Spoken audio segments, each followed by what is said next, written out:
જય શ્રી કૃષ્ણ। ફાગણ માસના શુક્લ પક્ષ એટલે કે વદ અષ્ટમી તિથિથી હોળાષ્ટક શરૂ થઈ જાય છે અને પૂર્ણિમા સુધી એટલે કે હોળી સુધી રહે છે। આ દિવસોને કમૂરતા પણ કહેવાય છે અને આપણા ધાર્મિક માન્યતાઓ અનુસાર આ સમય ખૂબ જ અશુભ ગણાય છે। હોળાષ્ટક શબ્દ હોળી અને અષ્ટક બે શબ્દોથી મળીને બને છે, જેનો અર્થ એ થાય છે કે હોળીના 8 દિવસ પહેલાંની સમયાવધિ એટલે હોળાષ્ટક। હિરણ્યકશ્યપુએ પોતાની બહેન હોળિકા સાથે મળીને ભગવાનના પરમ ભક્ત પ્રહલાદજીને મારવાની ઘણી યોજનાઓ બનાવી હતી અને હોળાષ્ટકના 8 દિવસો દરમિયાન પ્રહલાદ મહારાજને ખૂબ જ અઘરી યાતનાઓ આપવામાં આવી હતી, એટલે જ આ દિવસોને અત્યંત કષ્ટકારી અને અશુભ મનાય છે। તેથી જ આપણા હિન્દુ ધર્મમાં આ હોળાષ્ટકનું વિશેષ મહત્વ હોય છે। જ્યોતિષશાસ્ત્રો અનુસાર હોળાષ્ટક દરમિયાન બધા ગ્રહો ખૂબ જ ઉગ્ર સ્વભાવમાં રહે છે, જેના કારણે શુભ કાર્યોનું સારું પરિણામ નથી મળતું અને હોળાષ્ટકના દિવસોમાં વાતાવરણમાં નકારાત્મક ઉર્જાઓનો પ્રવાહ વહે છે, જેના કારણે કોઈપણ સારા કે ધાર્મિક કાર્ય કરવાથી તેનું વિપરીત ફળ મળે છે। આપણા શાસ્ત્રોમાં જોવા મળતા વર્ણન અનુસાર હિરણ્યકશ્યપુએ ભક્ત પ્રહલાદને હોળાષ્ટકના 8 દિવસ સુધી વિવિધ રૂપે ત્રાસ આપ્યો, જેથી તે ભગવાન વિષ્ણુ પ્રત્યેની ભક્તિ છોડી દે, પરંતુ ભક્ત પ્રહલાદ સતત ભગવાન શ્રીહરિ વિષ્ણુની પૂજામાં મગ્ન રહ્યા।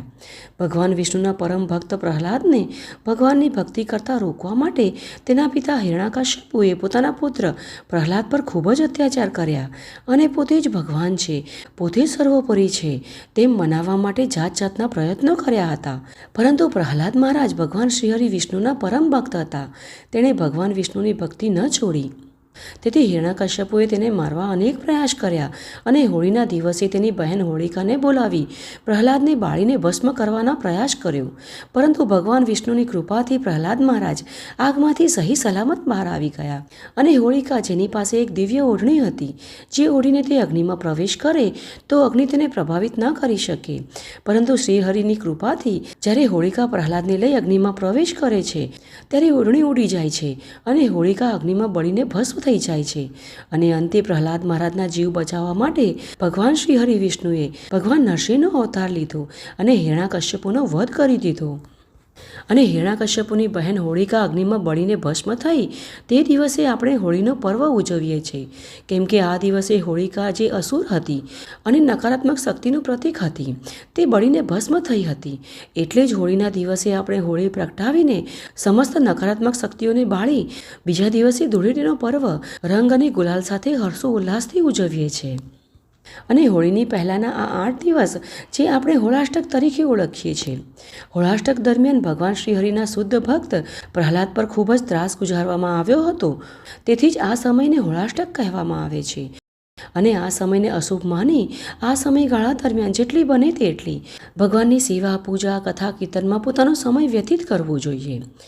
અને આના સિવાય એક અન્ય પ્રાચીન કથા અનુસાર આ સમયે ભગવાન શિવ જ્યારે સમાધિમાં લીન હતા અને માતા પાર્વતી ભગવાન શિવ સાથે લગ્ન કરવા માટે ઘોર તપસ્યા કરી રહ્યા હતા, પરંતુ ભગવાન શિવ પોતાની તપસ્યામાં લીન રહેતા હતા અને માતા પાર્વતીના અનેક પ્રયાસો કરવા છતાં પણ ભગવાન શિવ પોતાની સમાધિમાંથી બહાર ન આવ્યા। તેથી બધા દેવી દેવતાઓએ માતા પાર્વતીની સહાયતા કરવાના પ્રયત્નો કર્યા અને અંતે કામદેવ અને રતિ દેવીએ ભગવાન શિવની સમાધિ તોડવાના પ્રયત્ન કર્યા અને જ્યારે કામદેવ અને દેવી રતિના પ્રયત્નથી ભગવાન શિવની સમાધિ તૂટી ગઈ, તેથી ભગવાન શિવ ખૂબ જ કોપાયમાન થયા અને તેમણે પોતાનું ત્રીજું નેત્ર ખોલ્યું અને કામદેવને બાળીને ભસ્મ કરી દીધા। કામદેવના બળીને ભસ્મ થવાથી સમસ્ત સૃષ્ટિમાં અંધકાર છવાઈ ગયો, બધે જ પુષ્પો મુરઝાઈ ગયા, વાતાવરણમાં શોક છવાઈ ગયો।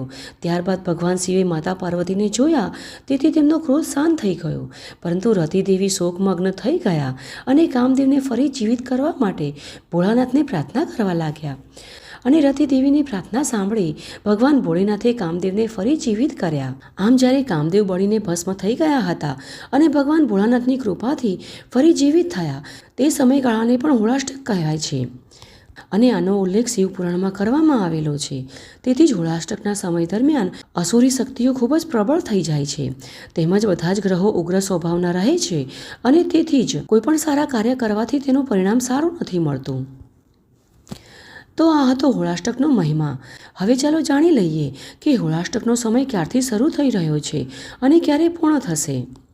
તો હોળાષ્ટકનો સમય ફાગણ વદ આઠમથી શરૂ થઈ ફાગણની પૂર્ણિમા સુધી રહે છે અને પંચાંગ અનુસાર આ વખતે 2026માં ફાગણ વદ આઠમ 23 ફેબ્રુઆરી સોમવારે મોડી રાત્રે 1:31 શરૂ થઈ 24 ફેબ્રુઆરી મંગળવારે રાત્રે 11:21 પૂર્ણ થશે અને હિન્દુ ધર્મમાં ઉદયા તિથિનું મહત્વ હોવાથી ફાગણ શુક્લ અષ્ટમી તિથિ 24 ફેબ્રુઆરી મંગળવારે આવે છે, એટલે આ દિવસથી હોળાષ્ટકનો પ્રારંભ થાય અને પૂર્ણિમા તિથિ શરૂ થશે 2 માર્ચ 2026ના રોજ સાંજે 5:55 અને તિથિ સમાપ્ત થાય છે 3 માર્ચ 2026ના રોજ સાંજે 5:07.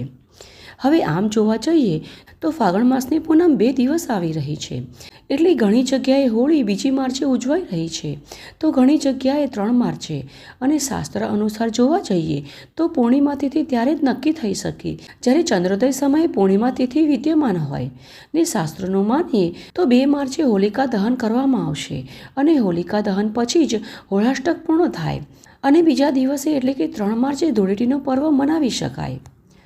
એટલે જ ઘણી જગ્યાએ હોળાષ્ટકનો પ્રારંભ 23 ફેબ્રુઆરી સોમવારના દિવસથી શરૂ થઈ બીજી માસ સુધી માનવામાં આવી રહ્યો છે, તો કેટલીક જગ્યાએ 24 ફેબ્રુઆરી મંગળવારથી શરૂ થઈ 3 માર્ચ સુધી માનવામાં આવશે. પરંતુ આમાં ચિંતા કરવા જેવી કાંઈ વાત નથી, કેમ કે આ હોળાષ્ટકનો સમય ભલે સારા કાર્ય કરવા માટે અશુભ ગણાય છે, પરંતુ પોતાના આધ્યાત્મિક જીવનમાં પ્રગતિ કરવા માટે આ સમય અત્યંત લાભદાયી હોય છે. તેથી ચિંતા કર્યા વગર આ સમય દરમિયાન જેટલું બને તેટલું ભગવાન શ્રી કૃષ્ણનું પૂજન, ભક્તિ કીર્તન કરવું જોઈએ, તેમજ ભગવાનની લીલા કથાઓ સાંભળવી કે વાંચવી જોઈએ. ટૂંકમાં આ સમય અવધિ દરમિયાન આપણી ચેતનાને માત્ર ભગવાન શ્રી કૃષ્ણના ચરણોમાં લગાવવી જોઈએ. અને હોળાષ્ટક દરમિયાન કોઈપણ પ્રકારના સારા કાર્યો કરવાની મનાઈ હોય છે, જેમ કે લગ્ન, મુંડપ, વિદાય, સગાઈ, ગૃહ સંસ્કાર તેમજ કોઈપણ પ્રકારના નવા કાર્યોની શરૂઆત આ સમય દરમિયાન કરવી નહીં. કોઈપણ પ્રકારના માંગલિક કાર્યો કરવામાં આવતા નથી, તેમજ નવા મકાન, જમીન ખરીદી અને તેમનું નિર્માણ કાર્ય પણ ન કરવું જોઈએ. હોળાષ્ટકના દરમિયાન વાતાવરણમાં નકારાત્મક ઉર્જા ખૂબ જ પ્રબળ હોવાથી આ સમય દરમિયાન વધારેમાં વધારે જપ, તપ, પૂજામાં પોતાનો સમય વ્યતીત કરવો જોઈએ. ભગવાન શ્રી હરિ વિષ્ણુની પૂજા અર્ચના કરવી જોઈએ અને મંત્ર ઉચ્ચારણ, ભજન, વિષ્ણુ સહસ્ત્રના પાઠ તેમજ સત્સંગમાં વધારે સમય પસાર કરવો જોઈએ. આ સમય દરમિયાન કરવામાં આવતા દાનનું પણ ખૂબ જ મહત્વ છે. સાથે શિવલિંગ પર જળ તેમજ દૂધથી અભિષેક કરવો જોઈએ અને ઓમ નમઃ શિવાયની માળા કરવી જોઈએ. આ સમય દરમિયાન વધારે ભગવાન શ્રી હરિ વિષ્ણુની સેવા પૂજા કરવી જોઈએ. ભગવાન વિષ્ણુની સેવા પૂજામાં પોતાના સમય પસાર કરવાથી હોળાષ્ટક દરમિયાન જે નકારાત્મક ઉર્જા ફેલાયેલી હોય છે તેનો નાશ થાય છે અને અસુરી શક્તિઓ પર દૈવી શક્તિનો વિજય થાય છે. અને પૂનમના દિવસે એટલે કે હોળીના દિવસે હોળિકા દહન કર્યા બાદ હોળાષ્ટક પૂર્ણ થાય છે અને ત્યારબાદ બીજા દિવસે ધૂળેટીના દિવસે ખૂબ જ હર્ષો ઉલ્લાસ સાથે રંગ ગુલાલથી ઉત્સવ ઉજવીને ફરી વાતાવરણમાં સકારાત્મકતા છલકાઈ જાય છે. તો આ હતી આવનારા હોળાષ્ટક વિશેની સંપૂર્ણ માહિતી અને અમને આશા છે કે આ માહિતી તમને ઉપયોગી થશે. જો તમને આ માહિતી થોડી પણ ઉપયોગી થાય તો એને એક લાઈક જરૂર કરજો અને સાથે તમારા મિત્ર અને પરિવારમાં પણ શેર કરજો. અને જો તમે અમારા ચેનલ પર પહેલીવાર આવ્યા છો તો ચેનલને સબસ્ક્રાઈબ કરવાનું ના ભૂલશો. સાથે જ નીચે બતાવેલા બેલ આઇકનને પણ પ્રેસ કરી દેજો, જેથી કરી અમારા દ્વારા આવનારી બધી જ નવી વૈદિક અને પ્રમાણભૂત માહિતીઓ તમારા સુધી સરળતાથી પહોંચી શકે.